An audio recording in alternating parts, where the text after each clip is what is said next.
আল্লাহর নবী বলেন সবচাইতে ছোট জান্নাতের মালিক যে হবে এই দুনিয়ার 10 গুণ অর্থাৎ এরকম 10টা দুনিয়ার সমান একটা জান্নাতের মালিক হয়ে যাবে, সবচাইতে ছোট জান্নাতের মালিক। এখন বুঝতে হবে মা ও বোন, তোমাকে ঈমান আগে রক্ষা করতে হবে। ঈমানকে এত সহজে হারানো যাবে না। ঈমান যদি হারায় ফেলো, অল্পতে যদি হুঁশ হারায় ফেলো, জান্নাত হারায় ফেলো।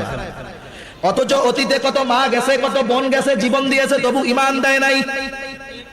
ফেরাউনের একজন দাসী ছিল, দাসী ঈমান নসিব হয়ে গেছে, আল্লাহ তাআলার প্রতি বিশ্বাস স্থাপন করে ফেলছে।